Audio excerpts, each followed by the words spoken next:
नैनीताल में बालिका से दुष्कर्म की घटना के बाद से लोगों में गुस्सा है। नैनीताल में मंगलवार यानी आज भी हिंदूवादी संगठनों की ओर से जमकर प्रदर्शन और नारेबाजी की गई। नैनीताल में हिंदूवादी संगठनों ने जुलूस निकाला और इस दौरान भीड़ की पुलिस से धक्का मुक्की भी हो गई। नैनीताल कांड पर हुए अपडेट्स के बारे में आज की रिपोर्ट में आपको बताने जा रहे हैं। नमस्कार, आप देख रहे हैं उत्तराखंड टाइम और मैं हूं आपके साथ अनुरागनी चौहान।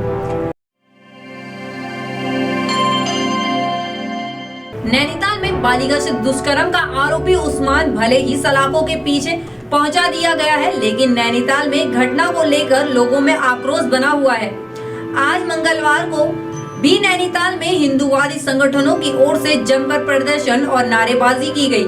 नैनीताल में हिंदूवादी संगठनों ने जुलूस निकाला। इस दौरान भीड़ की पुलिस से धक्का मुक्की भी हुई।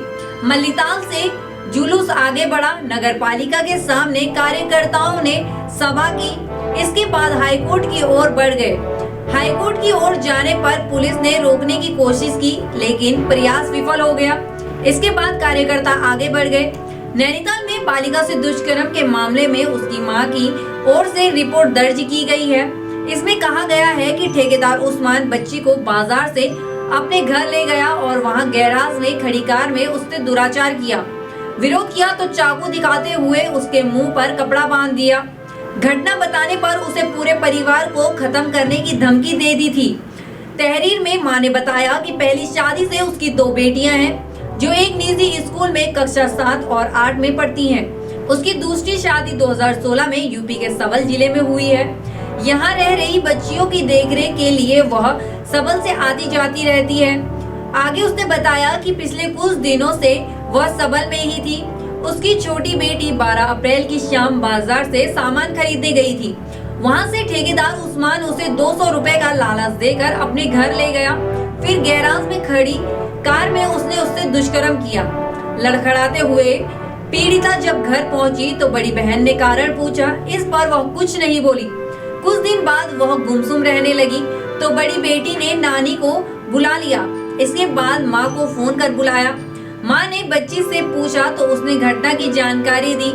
तब बीते बुधवार शाम मल्लीताल कोतवाली पहुंचकर उसकी माँ ने रिपोर्ट दर्ज कराई।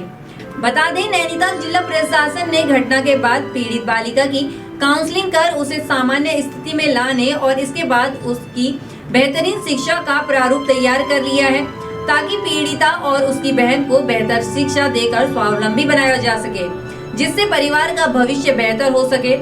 शहर में हुई घटना विभिन्न माध्यमों से देश भर में प्रचारित हो गई है।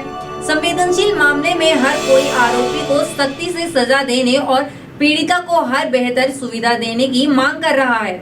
मामले की संवेदनशीलता व गंभीरता को देखते हुए मुख्यमंत्री पुष्कर सिंह धामी ने भी इसका संज्ञान लिया। उन्होंने जिले के प्रशासनिक व पुलिस अधिकारियों से बात कर निर्देश दिए।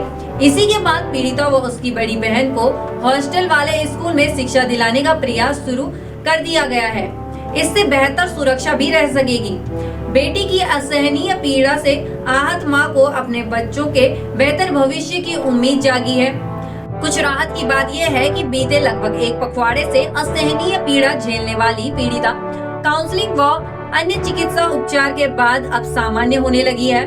अपनी बातों को बमुश्किल इशारों में बताने वाली बच्ची हल्का बोलने भी लगी है और उससे विशेष लगाव रखने वालों से आइसक्रीम, चॉकलेट, सरीखी अपनी पसंद की चीजें भी मांग कर रही है। रिपोर्ट में बस इतना ही। बाकी की तमाम जानकारी और अपडेट्स के लिए बने रहे उत्तराखंड टाइम पर। धन्यवाद।